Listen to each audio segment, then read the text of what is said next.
Hey, everyone here at the Investing Stuff You Should Know podcast, where we bring you expert insights into the world of investing and beyond. My name is Johnny Nelson, and we're thrilled to have Alex Alexander as our special guest. Alex is or has specialized in RV park development in the last handful of years, but he's got a lot more than that. He's really grown as a man, as an investor, and now he's in the RV park development space here. So, Alex, good morning, and thanks for being with us. Good morning, Johnny. It's so good to be with you. You've been that's a really nice compliment the way that you said that introduction. Thank you very much. For You sure, almost got man, me a for little sure. emotional already, right at the beginning. That's my job. That's my job. Good deal. So Alex and I have been we were part of a mastermind that I joined a little over a year ago. Alex was part of that too, and just since that time we've seen. I was on his podcast. We've gotten to know each other and learn from each other a bit. But before we jump into that, Alex, give us a little background of where, like, I guess where you're born. Then also you have a really cool story of you spent some time in Hawaii, and that's always kind of a good place to start from. And as we all know, a lot of people that follow the news, the recent fires in Lehana has been captured people's imagination, very devastating. But give a little background there. Again, your kind of your origins, and then your time in Hawaii, and we'll jump right into the RV park development side. Sure. Well, I grew up actually here in Texas. I grew up in this little tiny town called Midland, Texas. And this will relate later in the story, but I grew up in Airline Mobile Home Park. So I grew up in one of these trailer parks, and it's I understood like how things kind of worked as a kid. You know, you rent the land. We'll get into that part later, but I uh, I left Midland at 19 and went into the Air Force, traveled around the world, and actually had a whole nother life and a career before real estate and business and all this. I was a professional entertainer. And so I traveled the world in the military as an entertainer and then on cruise ships in New York and Las Vegas. And Could I so that could I was ask you've intrigued me now. I didn't even know that about you, Alex. What did you entertain? Did you sing, dance? Like what did you all do? that sing and All that. dance. Yeah. Nice. Sing, dance, tell jokes, entertain, master of ceremonies, just being on stage with the microphone. And it was a lot of fun. It was a good 10 years, pretty much mobile on the road. And I literally just came to that point where I was like, I'd like to settle down. And really, I'll tell you, this is kind of funny. I didn't have a talent as a singer in high school at all. And I just really wanted to do it so bad. So I took private lessons and I worked extra hard. And I go in at lunchtime and I go in before school and I get teaching. I'd get from the teacher. She spent a lot of extra time. Paula Edwards, she spent a lot of time with me. And I remember my very last year, I had gotten better. They have these singing competitions every year. It's UIL competitions. And so every year I'd gotten one step further. In my senior year, I made it to second chair, all state. It was a big honor, biggest thing. That's And this incredible, man. little, Yeah. Yeah. thanks, man. This little short lady, she turned to me and she goes, "When you came in 4 years ago, you couldn't even sing at all. And look at you now." And so that's the kind of changes that can happen with a lot of hard work. And that's been a big foundational part of my life. And it's something I talk about kind of often.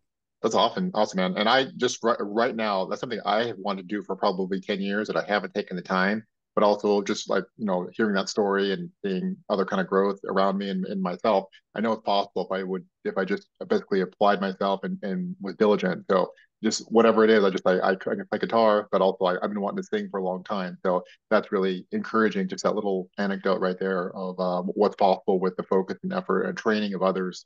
That's very encouraging. Yeah. The other thing about singing, I'll just go off on a small tangent, is that you're going to love it so much that you'll spend the hard time doing it. As soon as you start to get a little bit good, and this is like this in working out and business also, as soon as you start to get a little bit good, it feels good. And then you get on stage like one time and you feel so good. It'll feed you for like 3 or 4 or 6 months, however long it is until you can get back on stage and do it again. But you're going to enjoy it. You're going to love it.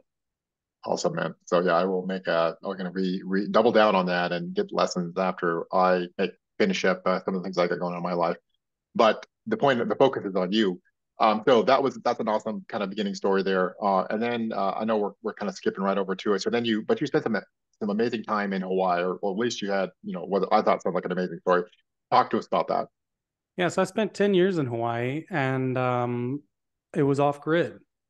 And so a lot of people they think they're like, oh man, you were on the beach and you were having fun and surfing. And that was not my lifestyle at all. I lived up in the mountains, off grid, no power, no water, no sewer. And so kind of the origin there is I had moved over there to be close to my son. And then I had a couple of businesses go poorly back to back because moving over there was very expensive. And then I tried something that didn't work out, tried something else that didn't work out. I wound up waiting tables and living in a van on food stamps. And it was pretty demoralizing to move over there to try to be there with my son and to wind up in that situation. And Holy so, smokes. Yes, yeah, yes. so I was able to save up money just from working and all that kind of thing. And I bought a piece of land for 200 down and 200 per month. Now that sounds like an amazing deal. It's an acre of land, but there's no power, no water, no sewer. There's no pharmacy, bank, um, doctor, anything for an hour away. So it's way out in the middle of nowhere, off grid, and full of trash. And so the guy sells it to me, of course, ridiculously cheap. I mean, there was like 100 tires on it. There was like 5 cars that were just parts, just spread out throughout the entire acre. So I took I'm about six sure months. I'm sure we've all seen those kinds of like desolate vacant lots driving out in the middle of somewhere, in the middle of Wyoming or some place that's just, far away from anything useful. So, we have this vision like everything is like this lush paradise. Of course it is near the beach and where there's all this development, but it just speaks to nature. Nature is harsh.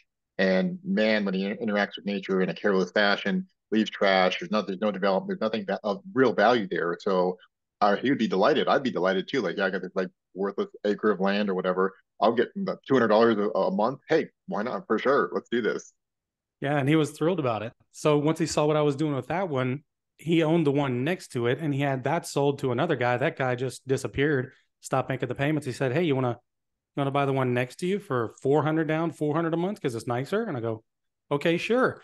Then I turned around and sold it to the next guy for 800 down, 800 per month. So now I'm doing a little bit of owner finance arbitrage.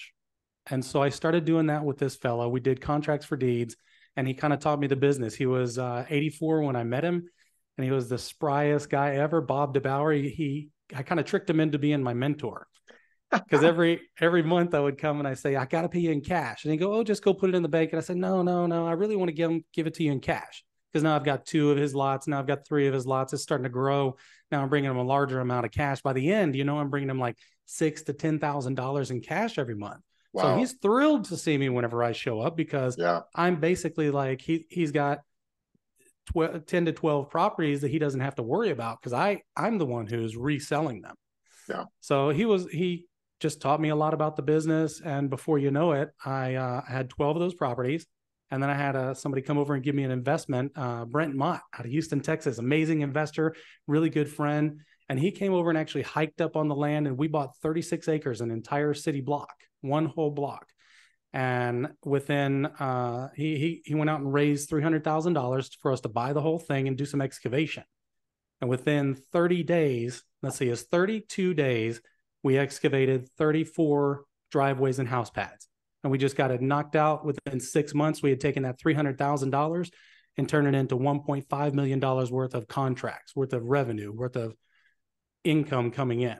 And so, That's incredible, man. Yeah. What a journey. Just folks, again, think about this. Alex from a van on food stamps to hustle and a sense of business savvy and finding indirect, accidentally finding kind of a mentor and some other things. And then we're at this stage here, this really quick transition. What's the time frame here, Alex? Like a couple, like 4 or 5 years or 10 years? Like what's that? that was about 3 three years. years that Okay. it Yeah. really started making the big 5 years total, I would guess, from the first property I bought. And once I started Yeah. really buying properties, in about 3 years to really roll it up. And so that turned out to be 56 properties total that we're holding at the end. And the one metric that I really like to talk about is that company over there makes about $30,000 per month, but I only work on it about 30 minutes per month. And I don't say that to impress you, but I want to impress Yes. upon you that there are technologies and there are systems that you can really leverage yourself to have these way outsized returns, because leverage is a little bit of work here and a great amount of return on the other side.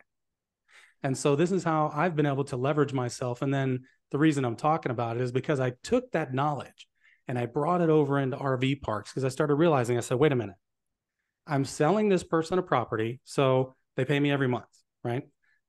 I own the land. They don't own it. I own the land, but they own what's above it, which means that I don't have the responsibility to take care of it. So I don't have tenants, trash, termites, toilets. I don't have any of that, but I'm still making a monthly income off of this property. And the Yes. more I was doing this over the years, I'm learning about real estate, and I started watching Brandon Turner, and he starts talking about mobile home parks. And I go, well, I grew up in a mobile home park. That's kind of interesting. I've always known that, like, I thought whenever I was a little kid, even I was like, wait a minute, the people who own this land, we're never even going to own it. We're just renting it forever. And Right. so I Right. got that even as a kid. So whenever I saw it again as an adult, and now I'm actually doing it, but I didn't even really realize what I was doing.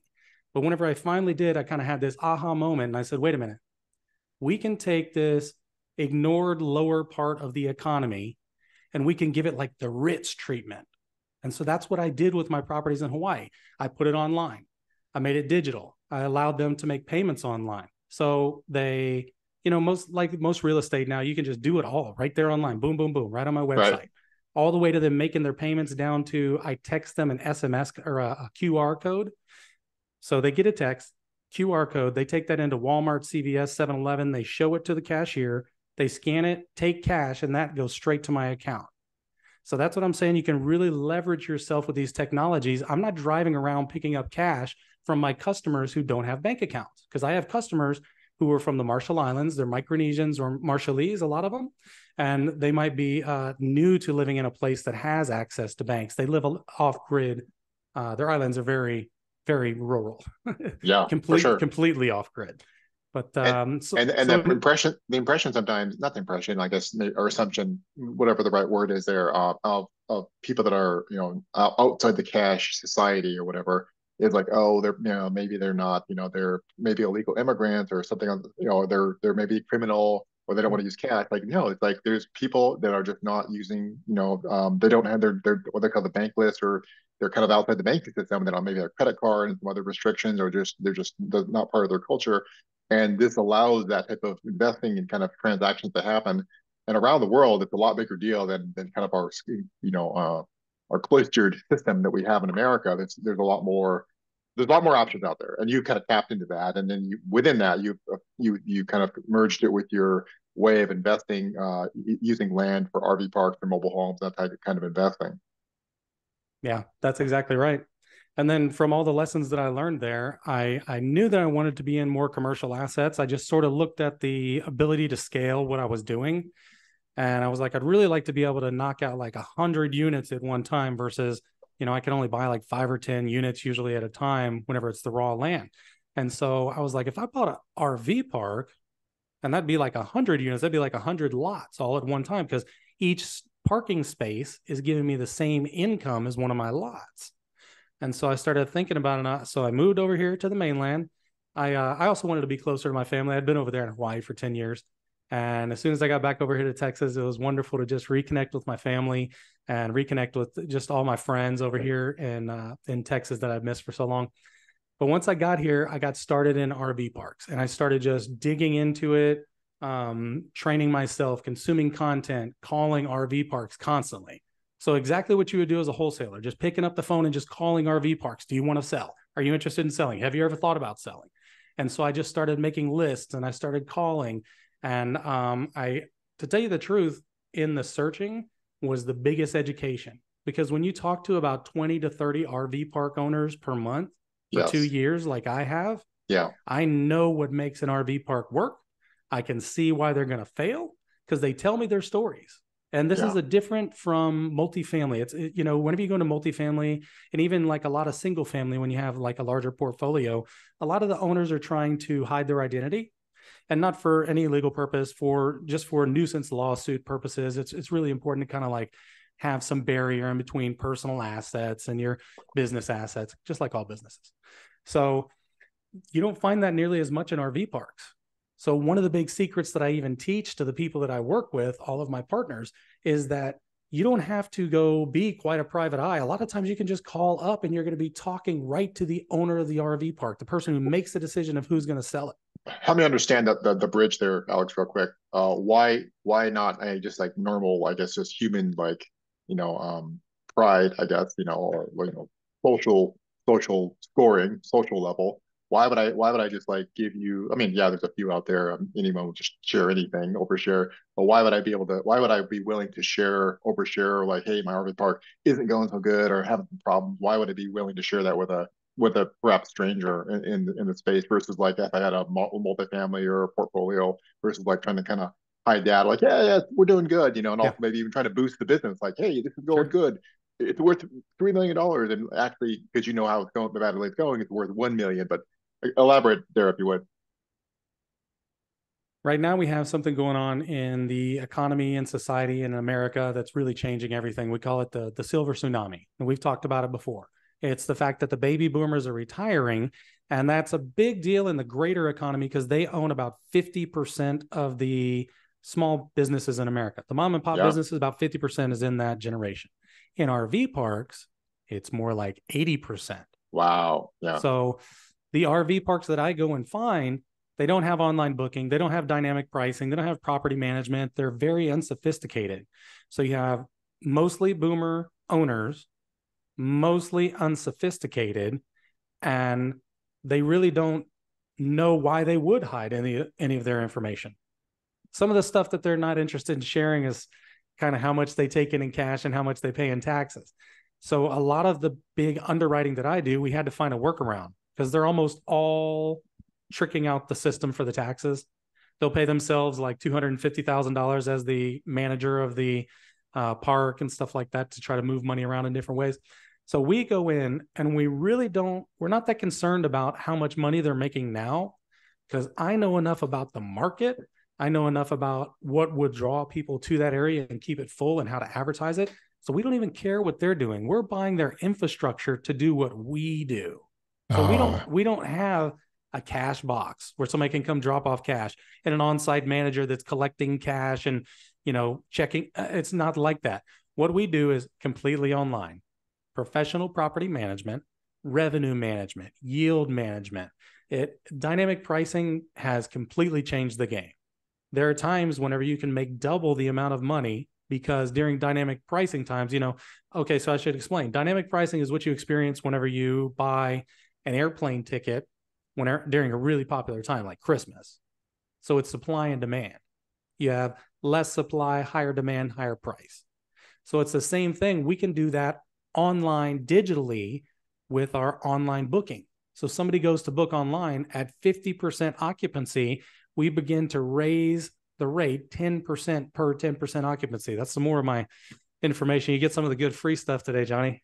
no, that's awesome, man. That's amazing. And again, just to crystallize again for the folks, we went through quite an arc of journey of being in the military and an entertainer, and then Hawaii, now back to Texas, and kind of like distilling all these lessons and learnings. And you told us like three or four aha moments, and now we're really zeroing now to kind of discuss at the beginning of the show that of RV park being how do you invest or how do you develop RV parks. So you're giving us the gold here, Alex, right now, right? Are you just to clarify for the folks, what does that relationship look like? Are you leading? Do you have like an investment team and you're like buying individual RV parks and then you're bringing them into the Alexander's, investing capital group, or what does that look like? And then are you raising money? Give us a little insight there. Kind of give us the business structure. Awesome. So what we're doing right now is we have a company called Paradise Park Ventures and paradiseparkventures.com. So this is our real estate investment firm where people can participate with us as passive investors. And so I have my business partner, John McGaw. He's our chief capital markets officer. So he's out there raising capital. For example, he just raised $2 million for this 20 acres that we own at Lake Fork. And so we raised, we have 2.5 million. We have two already in. So we have 500,000 left we can raise in this subscription group. But he raised that $2 million already, got 500,000 more he's going to be raising. Then he also went and got us a $3.3 million construction loan. And so that's going to close next week. And we're going to break ground and get started on that 20 acres. It's at Lake Fork. And that's something that's actually up for investment. People can go to our website. So back to the technology. We even take it down to our investors, not just our customers on the retail side that are the buyers, renters, or whatever. We work with the investors. We have an online portal so that people can see everything. They can see their position. They can see their percentage of the total deal, their percentage of their bucket, their where they are in the investment, how many other investors there, everything. It's all broken down. They have access to it all of the time. All their K1s are there, all the subscription documents, the pitch deck, everything they want to see. So the transparency, so excellent transparency for an investor. So like you just said, this is important. We have our customers that are actually, I have an RV, which I actually do have an RV. Bought that 2 years ago. And I'm going to go, I want to stay at some new RV park. Maybe it's something you've acquired, older asset, or something brand new, which is not even, existing yet, but it will be. I'm sure it'll be very nice. And I can, very easily, seamlessly, and it's going to be operated really well, pay for it, schedule, all that kind of stuff online. Very, in the modern era. And then the other side of that, of course, if you want to be part of your group, what you're doing, the cash flow and the other kind of opportunities and advantages of RV park investing, then you have your investor portal, and that's highly transparent. And there's certain advantages, and I'd like to just quickly talk about that. My focus, as you know, Alex, has been multifamily investing, and I've kind of ventured into some industrial and self-storage and I've looked at some other assets, and they're very compelling as well. Why? And again, this is not a competition where there's one winner. Why would I want to bet on the horse called RV parks? Safety. It's Ele really about preservation. Elaborate on that. Preservation of capital. RV parks are countercyclical. So if you're going into a time like we are right now, and you're worried that assets may be losing value, every time other assets lose value for the past 50 years, RV parks, campgrounds go up. They go up in value, they go up in cash flow. And so really the safety part is really big if you're an investor and you're looking at what asset class you want to get into right now. Just kind of look at RV parks. We're a safe, and here's the thing, we stress test our properties, and not just ours, the other ones that we buy, we look at them. You can go down to 30% occupancy and still break even. That's incredible. So say we have a terrible, terrible situation, the economy shifts, we're wrong, it's going to take a couple months to change things. Say we wind up something like that. We can be down to, say we have a flood that wipes out the power, half of our water gets messed up. So if we were only half full, we'd still be making money. 30% is break even on most of these. So it's really kind of hard to totally go broke and lose your money on one of these. So say you sell it and you make a way smaller profit than you thought. It's preservation of capital. That's very unlikely. Most of the times we're seeing ridiculous returns. The investors can't get back quick enough to bring the money back to us for the next deal. Yeah. What is the timeline? And now we'll go back to kind of the development side, which is really cool, and kind of some of the insights there. But just to focus here, if you're wanted to be a GP, general partnership, and come along with you guys, or an LP, whatever that looks like, that's something for another discussion. But just from an investing perspective, what is the timeline on your normal deal? Is it in a fund, or is it like an 18-month turnaround? What does that timeline look like? If I put like 100K in today, what does that life of that money look like? So we do a 3 to 5 year hold. We're doing single syndications right now. We have 3 more projects in the pipeline right after this one. Right now, we're just finishing up Lake Fork, getting that all done. And we're going to do 3 at one time right after this. So we've got those. They're in underwriting right now. We're feeling really confident that they're going to get through underwriting and feel really, they're going to fit into the model. I've got a really specific buy box.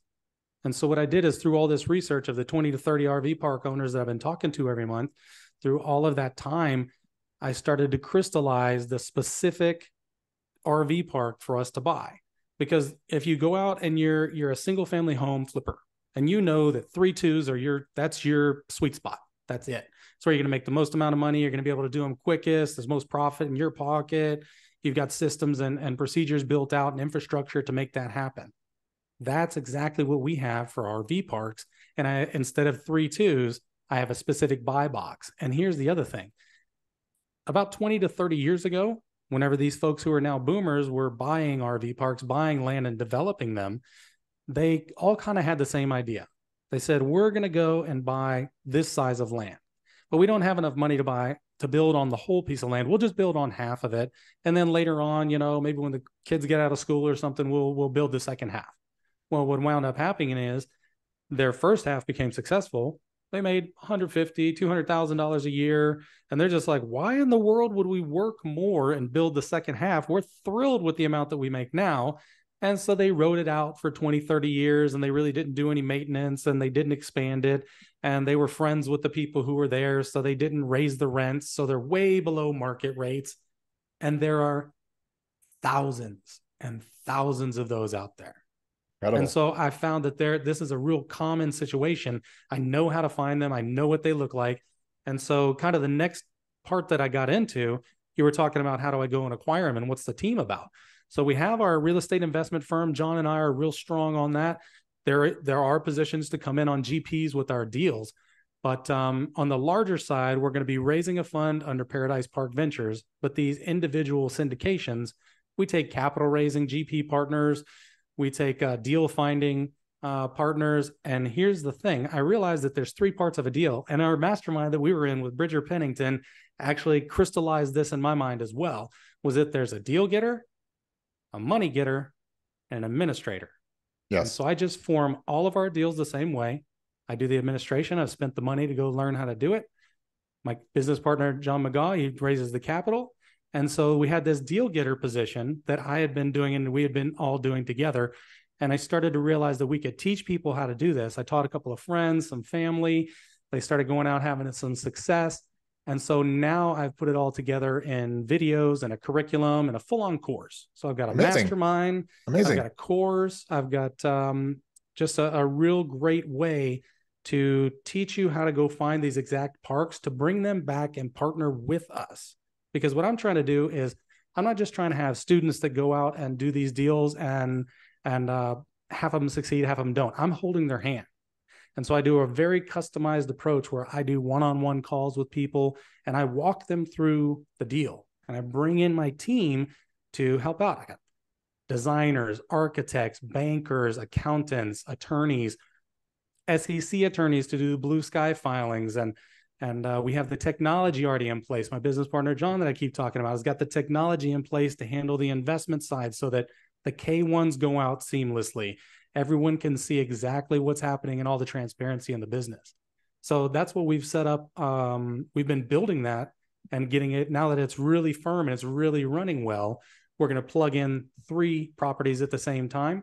And that'll raise about $8 million for those 3 properties. That explains the scale. That was like, so you were like, first it was kind of like conceptual and then you're kind of putting the team together. I've been conversing, so I know a little bit what's going on. And then all of a sudden I was a little bit surprised. Not that my surprise should be telling either way, but all of a sudden, like, I'm going to do 3 next. You got this first one, and then 3. I'm like, holy smokes, that's amazing. Like, and then now that explains in the back end here why you can have that kind of scale. I mean, it's only 3, but we're talking, millions of dollars of development here in land and these big projects. 3 are coming on after this first one that you're doing. So that's incredible. That's amazing. And it speaks to the validity. It's kind of validating the success that you're actually having. It's not just talk. I'm like, I'm the greatest coach, flip houses with no money down in 90 days and blah, blah, blah. It's like, no, actually this, we actually have 3 projects next here. Right. Yeah. And that's exactly right. And so, those projects, I've found a way to really like 5X the value of these properties. So this portfolio that we're building right now, these 3 projects are going to be worth 40 to 45 million in 3 to 5 years. Incredible. Let's talk real quick, John, as we kind of go into the final chapter, or Alex, sorry, just called you John. That's mine. I'm John. I'm Johnny. Let's talk in the final final chapter here of the show here. What people are going to naturally be skeptical if they know about RV parks. Cool. If not, what's driving this? Why would this be safe money? So you're claiming it's safe money, but also like, what are some of the data that feeds into this? Like lots of people like to RV, or there's like millions of units sold. Like, what's some of the foundational things that people are going to give people confidence that like this is like going to be a continuing trend in American, Canadian, whatever you're looking at. I mean, let's just stick with American society. People will still want to be and live and be part of RV parks and camping. So we all know that maybe we don't all know. During COVID, this completely changed. During the 2020, all of a sudden, people couldn't travel. travel changed dramatically. And since then, it's still remained different feelings about traveling. So people started to try out RVs, and you can rent them online. So there's this technology called Outdoorsy. It's kind of Airbnb for RVs. So people can now rent one instead of having to commit and go buy one and actually try it out. So I compare this to, remember, those little QR codes for the menu and the bar and the restaurant now? Yeah. So that technology has been around for a long, long time. That wasn't brand new. As soon as the pandemic hit and everybody had to have that, now it's popular and it still carries out throughout society. Those QR codes are everywhere. We got used to them because we had to do it at a restaurant. There was no choice. And so whenever they had to do it, they got used to it. Now people do it on videos, your business card, they're everywhere. On a sign, they don't even have a phone number and a website anymore. They have that QR code because it's going to take you right to the website. And it's so so effortless. So it's low friction. Think about like getting the number or typing in the website or like enter this or whatever it is. It's, it pops in your phone. You basically click. So they've reduced it to almost frictionless effort, which can actually be a downside because you don't want to scan scammy codes, but we're assuming all is well, but please continue. Yeah. So the popularity that comes from being forced to do something and seeing how good it is, that's the point I was trying to make. So a lot of people, this was the only choice they had, was to go camping. Now, here's what I've noticed. People who go and try out RV parks, camping, all that kind of stuff, it's mostly, it's going to be a large amount of those are going to be families. This is very strong for families. And it actually kind of goes back to my mission. I have a personal mission. We have our company, we have our core values and our Paradise Pledge and all that kind of stuff. But I have a personal mission that I'm on here, and that's to help 1 million fathers connect more deeply and emotionally with their children through the power of these outdoor camping experiences. I didn't even know that. That's incredible. Yeah. Whenever you get to go and I call it like hand watering the kids. Like if you're a gardener and you have a huge, a farmer and you have all this irrigation going, you're not seeing every plant. You're not noticing when there's mold or pest or something like that getting on it. But if you're hand watering every plant, you're going to see it. You're on top of it. You're going to catch that really early. And that's what I see people doing whenever they go camping with their kids. They're hand watering the kids. They're on top of them. They see them, hear them, smell them all day, every day that you're camping. And it's an infusion of time together that's invaluable to the growth of love and emotion between humans, and especially with adults and their kids. I specifically focus on, of course, fathers. Yeah, that's really amazing. I never even had connected that, but that the investing piece, of course, and tied into an actual real good like that is it's very just exhilarating to find kind of that common thread and being able to foster that. And then, like you said, it just COVID precipitated it. And then I can even add, I don't know I'm just going to add kind of a generalization here. Some of the largest RV manufacturers, in the country, have produced millions and millions and millions of units. That they couldn't keep up. I don't know where they are now with production, but a year or two ago. So millions of units are out there. People are kind of recommitted, refinding, enjoying camping. So yes, even if the trend came down a little bit, we seem to see a strong trend, interest in doing activities versus maybe obviously RV is an item, but seems to be there's a kind of a more of the latest generation seems to be a little bit less about the stuff, more about the activities. So yeah, get the one thing, the RV and the vehicle, but then it's not just like I need a boat, an RV, and a bigger house and blah blah blah. So it's like get the RV and you can do that. You can kind of incorporate that with activities. So I think that it makes a lot of sense to me why this asset class is compelling, is strong, and also can serve as social good as you just laid out. I think it really is a social good. We can go into this in a political podcast, but I think fathers being strong is a really important part of all communities. And so being able to have that strong connection between fathers and their children, I think is really, just like you said, it really helps out community. It helps out society. And that's why I've made it my personal mission. And here's another thing. It helps to guide my decisions. Like I have a friend and I like to smoke cigars. And a lot of the bankers and a lot of the people, that's a thing here in Dallas. Once a week I'll go out and go to a place where we'll meet up and do that. So one of my friends was like, oh man, at a RV place, wouldn't it be great if we had a cigar lounge there? And I thought for a minute, I said, well, wait a minute. My mission is to help 1 million fathers. So how is this going to help me? How is this going to help 1 million fathers connect more emotionally and deeply with their children? And I thought about it and I said, well, it's not. So that really just kind of makes the decision for us. Yeah. And that's really what these like core values and these mission statements, they're like a document you can go back to and look like a contract you make with yourself. And you go back and look at it and say, no, this is what I said. This is what I'm going to do. Yeah, and like a life map, Alex, that's really, really powerful. And I love that. It's such a concrete example of like, yeah, it's cool. A lot of guys would like to do it, but then like it's guys hanging out with guys, like your kids aren't going to be smoking a cigar. And like, then you're not with your kids. So like, like you said, it's that was an easy one. It's too far. It's off the map, not on the map, too far off the map. Yeah, done. Moving on to the next decision here.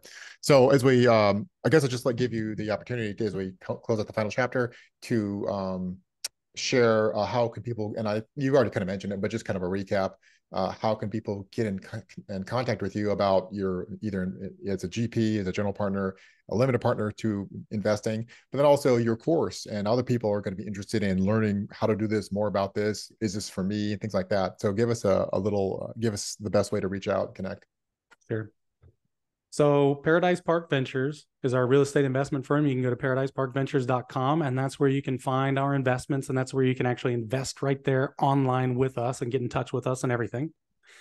And then I have my course is called The Boss Method, and The Boss Method is bossmethod.net, and that's where I teach people how to go out and be the deal getter. I actually have 3 courses. The first one is the only one that I'm teaching right now. The other 2 are in preparation. But we got the deal getter, the money getter, and the administrator. And so the deal getter is the first thing that I teach people how to do. And whenever they come back, I actually partner with them. So I'll take them in as a full equity partner in the deal for going out and finding these deals. And so I'm really proud of the fact that I can do that. That's why I hold their hand. I have a vested interest in their success, because their success, my success is not just from charging them for a course. My success is them getting a deal. We're going to make much more money together over 5 years that I'm ever going to make on a single course with somebody. So you're asking them to invest in themselves, Alex. Exactly. And what does investing do? You don't invest. It's not always just, I mean, sometimes it's transactional. It's like, oh, I'm going to invest $1, I'm going to get, $1.50 back. But also it's like, if you're going to be an investor, are you able to delay gratification, invest in yourself, become part of, work with Alex or some other investor that has the growth mindset, and delay gratification and get this return. So, let's just say, I don't know what it is. Let's say it's $1,000. I'm just making up a number. But then, like you said, at the end of all this training and coursework and working with you, you're going to far exceed that. And the lessons and the skill level and the people you're going to meet is going to vastly exceed that. So people remember that. That's not just this, but it's other ways of investing too. But are you an investor? Can you think long-term? Do you want to be part of people with a growth mindset? That's how you want to approach this. You got that right. The other big thing I talk about is plugging people into a team. And so we get I get a ton of people who have this mentality of, oh, I want to do it myself and be the solo entrepreneur. And I want to be the main hero of the story. Really, they don't say it, but that's what's in their mind. I want to be the hero and win the trophy or whatever. And I teach them, I say, you can have 100% of a grape and do it all by yourself, or get 30% of a watermelon and do it with a team. And so if you want to go just be a solo entrepreneur, go get that grape, buddy. You can have 100% of it. Come on the team and let's get you a big, nice slice of this watermelon. And with that analogy, Alex, that is a fantastic place to stop. So thank you, everyone here at the Investing Stuff You Should Know podcast for sticking through another episode. I got a lot of great value out of this, learned a lot. Reach out to Alex at his website, and I'll drop that in the show notes. So until next time, thank you for being. Share the show, give us feedback, give it 5 stars. Until next time, thank you. Hey, Alex. Hey. Thank you.